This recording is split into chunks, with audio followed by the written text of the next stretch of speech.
Hello, Editing Presley here. Thank you so much for tuning into the episode. I just wanted to start it off with a little disclaimer. When we filmed at Big Bang, I had new mics and they weren't hooked up properly, so the audio did not go over very well, but we saved some of it. And Kayce and I had filmed an interview a few weeks prior to Big Bang, and we got talking and we're like, we think it'd be really cool if we did it at the booth and showed the shirts. And yeah, so here's the final product. Thanks for watching.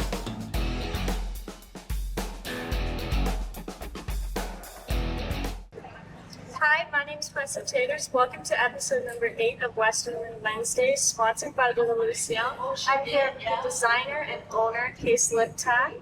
We're super excited to be here sitting at our booth, and we're going to chit-chat all things barrel racing, business, and fashion. So start by introducing yourself, Kayce. So I'm from Alberta. Raised to race there. Been barrel racing for the last 8 or 9 years. Didn't come from like a rodeo family at all.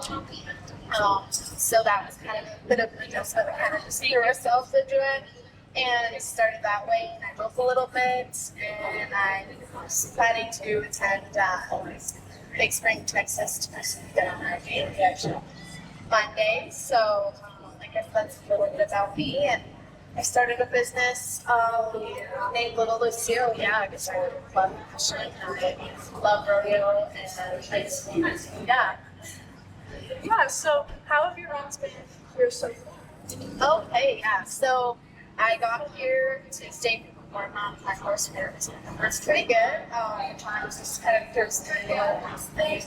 I had a few things I wanted to like work on. Kind of set ourselves up for a run, since we're really good. First fair to live the warm-ups, so that's good.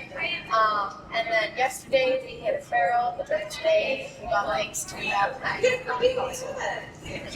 was all right, Rob. We were able to run the anthem to so that's exciting, you know? And you made your Pinoca debut this year, right? Yeah. How was that? Yeah, so I had entered a few rodeos on Harley, which is that Black Horse SR Chicks Honor that I had bought from Lynette. And I kind of threw him to the wolves, it was maybe a little intimidating for him. So I'm like, you know what, we're going to take a step back. So I haven't been rodeoing much. So I'm like, I was going into Pinoca. I'm like, I didn't have a whole lot of confidence. So I was like, DJ, do you think I could run your mare ready? So that is his mare that he had gotten from Kristen Geiger. He had trained, went to the Chorties on. And so that was her first rodeo, Pinoca. He let me swing a leg over her. I didn't really, he seriously has never let me ride her. Like, no one has ever really ridden her except for him and Kristen. So it was kind of funny. He loves that mare. Like, that is his pride and joy. I was very fortunate to run her. So yeah, that was her first rodeo, Pinoca. We had no idea how it was going to go, and she handled it like a champ. And she totally restored my confidence a bit myself. So that was super fun, that is always just such a cool rodeo to attend. And I was very fortunate to have been there. So yeah. Yeah, she did so amazing. She ran a beautiful pattern, and it is a scary rodeo. It is literally one of what Canada's known for. It's Canada's rodeo. So. Yeah. $1,000 up for grabs going to the champions here this year. All right, Kayce, set the pace for all of them. Round number 1, we go to the second obstacle in the cloverleaf pattern. That's 2 away, and when we turn that last one, let's help her down the home stretch. And she crosses the line in a time of... When you're going down that alley, were you nervous in your head? How were you feeling? Yeah, so the day prior, we rolled up to I'm like, DJ, we got to pick a pen that is somewhat similar to Pinoca. So we picked High River. It was a day after they had the High River Rodeo. And so we went there, made a run. And I'm like, I don't know, DJ. But I'm she felt good. But I was also I didn't have that feel for her. And then with the next morning of the performance I was in, I guess, I had cruised her through there. And I was like, okay, this is awesome. She's going to be good. So when I went down that alleyway, I was honestly we were going pretty fast. So I was I went down that alleyway, we're going first row, I'm like, oh my goodness. But no, that mare worked. So I wasn't too nerve-wracked. I had a lot of confidence in that mare, so that which was pretty cool because it was her first rodeo. But I'm like, oh, she'll handle it. I also had to prove that to DJ too because he's like, I don't know how she'll be, and I'm like, no, she'll be fine, DJ. Yeah. But yeah, that's awesome. That's super cool. It's her first rodeo. She's only 6. Velma is such a cute house. So I got to give it to my brother. He really prepared for that run. It was awesome. Yeah, Velma's most was the rider. I'm just kidding. No, totally.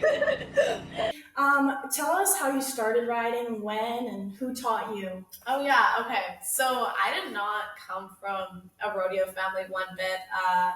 I actually grew up doing gymnastics, so Me too. yeah, so that was kind of like my deal. I mean, I figure skated, I played soccer, I kind of did all that stuff, and we had a cabin in Montana. Like that's how we spent our summers. So I was not like a horsey person. I mean, we lived on our farm, and my dad farmed.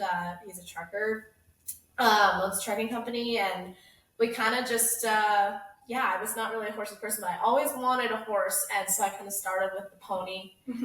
And that's kind of how that started. And then I don't really know how it all transpired, but eventually we got myself a barrel horse, and we kind of just, I didn't start with like no lead line pony. They bought me like a 2D, 3D barrel horse, and I did not know what I was doing, but I hung on for the ride and kind of learned that way. I was kind of thrown to the wolves, and fortunate to have ended up with people who were able to help me like progress and with my horsemanship and my riding.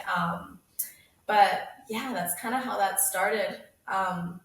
Really, my mom's always like told me like you can never stop learning, and I'm like, yeah, that's so true. So she put me in so many clinics. So I honestly I would go to Molly Powell, Sherilyn Johnson. I think even my first clinic might have been with Oscar Walter and Rayleigh Edwards. I think. And then eventually. I've been riding underneath Lynette now for probably since I was 13 now. I started riding when I was, 9 or 10 maybe? So yeah, that's kind of how that started, yeah. Yeah, that's incredible, and Lynette's absolutely incredible, Yeah. and she's such a kind human. You've also been riding one of her horses lately, haven't you? Yeah, I mean, I had one of her 5-year-olds, actually, a Palomino, that is for sale, and so I've kind of helped her do that. But I also had one for her this fall. He used to stand as a stud at Sandy Ridge Stallion. So he's by Fastman Jake out of Gasol's Honor Mare. And so that one originally, she was like, I was helping her sell too, and I'm like, wow, Lynette, like I really like this horse, but business is business. I'm like, I get it, you got someone interested, they could try it, but I'm totally interested. So it took me all winter. She gave me a lot of grace. She helped me with him through the process, and now I own him as of this spring. So that's pretty exciting. He's a great horse. We're just kind of going through seasoning, I guess. Getting that exposure, yeah. That's super exciting. Are you planning on eventually having a little breeding program of some sort with him? No, so he actually, I guess I didn't add that, he actually was cut when Lynette had bought him, so that was that. Definitely, I do actually ride one of his babies, though. I have a 5-year-old that's by him, and I love him. He's such a good-minded colt. I think he'd make, honestly, a great head horse, barrel horse, but right now we're working with the barrels, but have been roping on him too a little bit, but yeah. Okay, so I wanted to talk to you about your pro rodeo journey a little bit. Was your first pro rodeo on Rocket, and what was that like? Yeah, so that would have been the year I got Rocket. I started out, I was finishing off like my high school rodeo year, and he helped me win reserve champ at provincials and qualify for nationals. I didn't end up going. I instead went to my first pro rodeo. So it was actually our first weekend out. It was Teepee Creek and Bonnyville. I think that was for the first 2 of the year. That year was the year like following COVID, so there wasn't many that year, but it was a good year for me to start, and it was actually pretty cool. You know, I placed 5th at Bonnyville, and then I won Teepee Creek. So that was my first weekend out. I filled my card, and I was 15, I guess. Yeah, around that age, and so that was pretty cool. And I went on to place at a few more that year, and then I'm like, hey, like there's the reserve. I guess I was like the reserve rookie in the barrel racing that year, like on like yeah, it was my rookie year, so I was reserve, I think, or whatever, and kind of chased that for a bit. So yeah, that was kind of how my first year went, and then the following year prior was a really good year that Rocket and I had. We went to the first few, I think it was Medicine Hat and Dawson Creek that spring. We placed at Dawson Creek. And then following that, I kind of didn't really have a great spring or June. And then July, I placed at Bonalto. And then that's all I placed at for a bit. And then end of July, I placed again out at East. And then August, I just placed like, I think every single weekend, and kind of, it was pretty cool. Like it was like Rocket and I, we really clicked that year. And yeah, that's probably a year I'll never forget. We came up just short of making the CFR by, I think, like $700-500 or something. And so yeah, that was pretty cool. It was pretty nerve-wracking going into the last rodeo there in Edmonton. And it was kind of like a, make or break situation. It's like, if I place, it'd be good.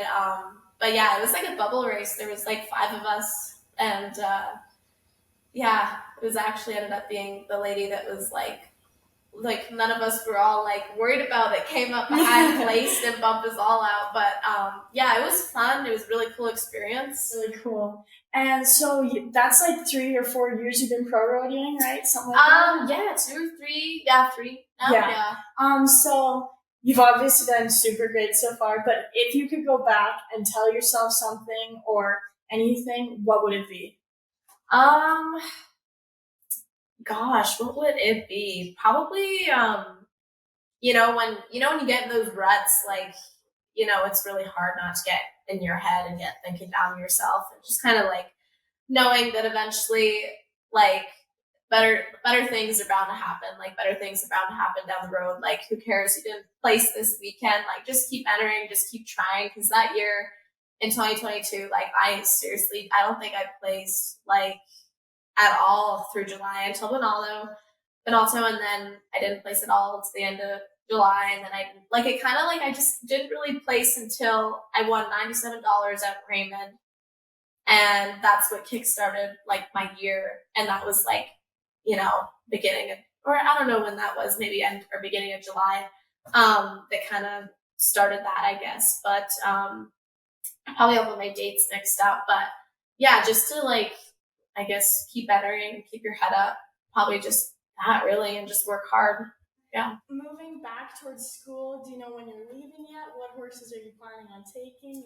Yeah, so gosh, yeah, it definitely, the summer has flown by. Mm-hmm. So I've been home trying to prepare for that trip. I'll probably be leaving sometime in August. I'm thinking probably probably second week of August. I have to be there. It's my first year for orientation and stuff, and to move in. So yeah, I'm gonna be taking my trusty steed, Rocket, the Old Faithful, and then I'll take Harley. And I'll take his son, actually, Jackson, I'm thinking. So I'll just have 3. Yeah, and hopes eventually down the road I'll get a breakaway horse. But that's kind of, that'll be down the road. But and they're expensive as barrel horses. Yeah, they are. It's crazy.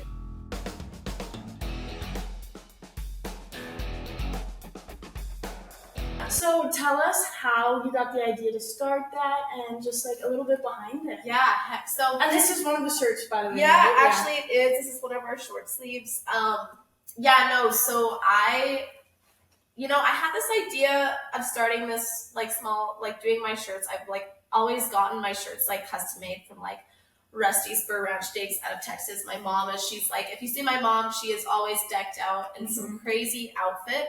So that is her attire. Every time you see her, she's always got some matching stuff. So I got that from my mom. I grew up with all the fun, crazy fringe vests. I loved like matching all my stuff to my tack, like my outfits. So I'm like, I just started like getting my shirts done myself, like picking out the fabric, thread and buttons. I created my own pattern, and brought it to some local ladies to sew for me. And I'm like, I just want to like try this out for myself. And then I'm like, you know what? I actually think I can make a go at this. Like, I love doing this. So, yeah, that kind of just started. You know, I had a job. I was waitressing in town. I waitress in town in the winters. Yeah, I just kind of saved up my paychecks. I went and bought fabric, and that's kind of how that started. It took me a while. You know, I started in the beginning of this year, so like February. But since like December, I was kind of like messing around with like my shirts, trying it all out, and then I launched in March, I think. So yeah, it's definitely been a process. It's been a fun experience. It's definitely done really well. Like, it's progressed so much. So it's we actually are now kind of switching it to a different route. So now when I'm in school, it'll be a bit easier for me to go through a manufacturer and use some higher end quality fabrics. So I'm super excited for that. But yeah, that's kind of how that's all gone. Yeah. Yeah, that's my year off right now, is figuring out my jewelry, how to get it sold while I'm at school. So I trust me, I know the process, and it's so scary because you don't know anything, and it's just you're learning as you go. But that's everything, right? Yeah, no, I'm very fortunate. I'm like, Grandma, I want to do this, and I'm like, Grandma, let's go. And she kind of took me to a fabric store in Lethbridge, and we kind of just started there. And then I started buying my fabric online and kind of researching there, and she's helped me quite a bit. my grandma, she sews a lot, so she helped me with that as well, like the stepping stones along the way, where I'm like, yeah, Grandma, like, I need your help with this. So let's see some of those shirts now. Which one is your current favorite? Oh my goodness, yeah. That's like hard to pick because I honestly love them all. I guess that's like a biased opinion. But I love our frill, and this is one that I was unsure like if people would go like for this, you know, but it's actually been like pretty popular, and I thought it would be like more of a dress shirt. Maybe not something a barrel racer could compete in, but I've seen it in the barrel pit and I love how it looks. I'm like, oh my goodness. So I had to add like another kind of same style. Yeah, I really liked the pink polka dot frill. So I'm like, okay, let's go for another like solid color. I wanted to see how it did, and it's done actually really well too. Yeah, and I guess the red polka dot frill, it was also pretty popular. I had the Medicine Hat Grand Entry team. They actually had custom ordered quite a few shirts.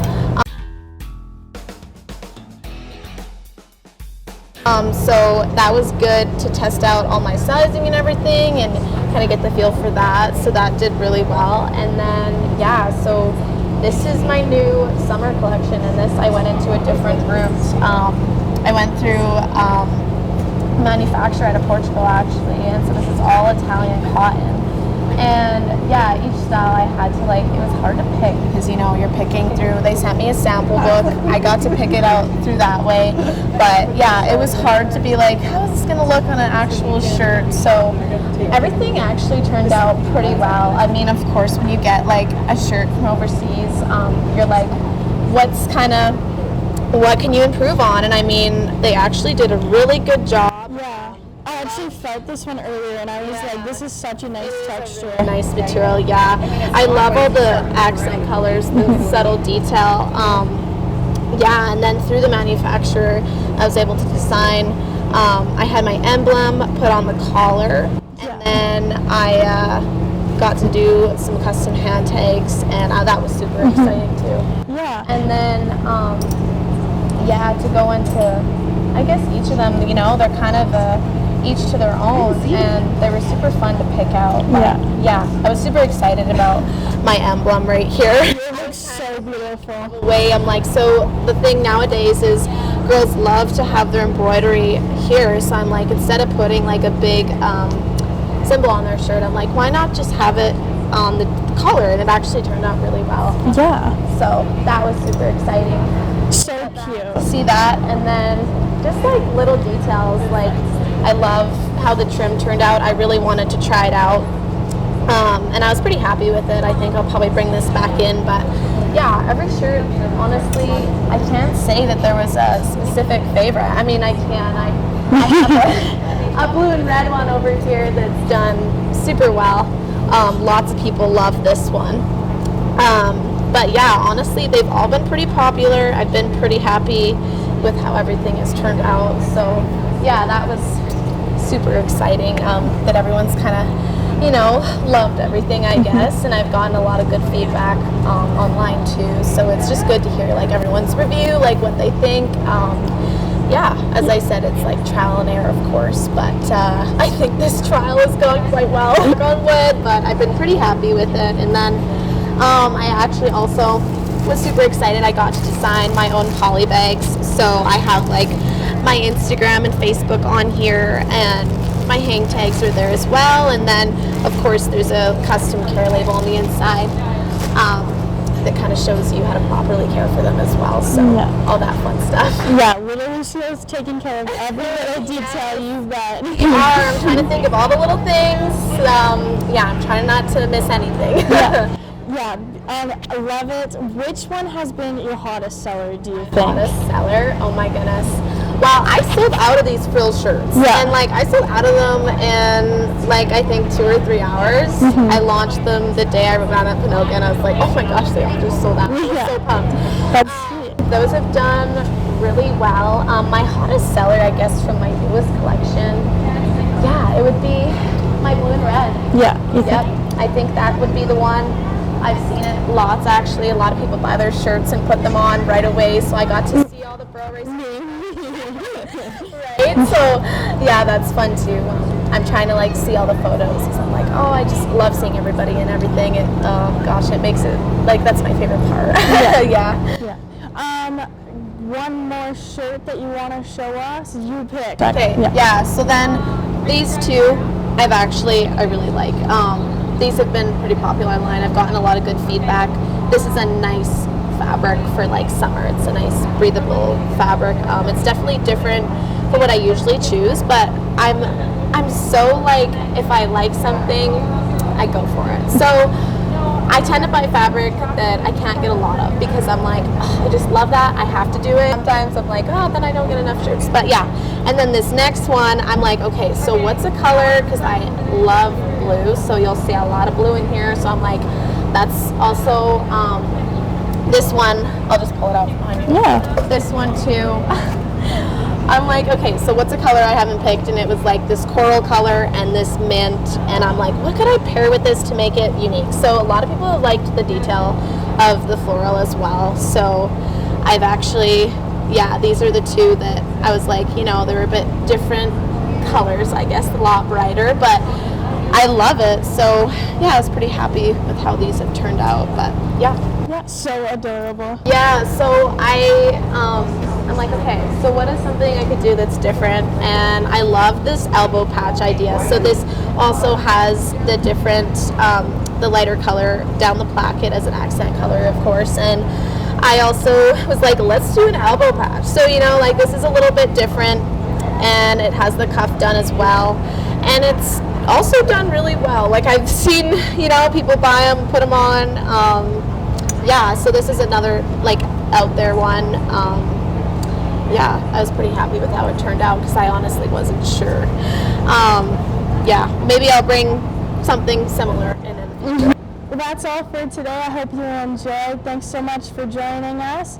Kayce, what do you have to say? Yeah, thank you for having me on, and thank you Big Bang for putting on such an amazing event and having me here. I'm really grateful to be a part of it, and thanks to everyone for their support. Yeah, y'all are truly the best. Obviously, I wouldn't be here without you.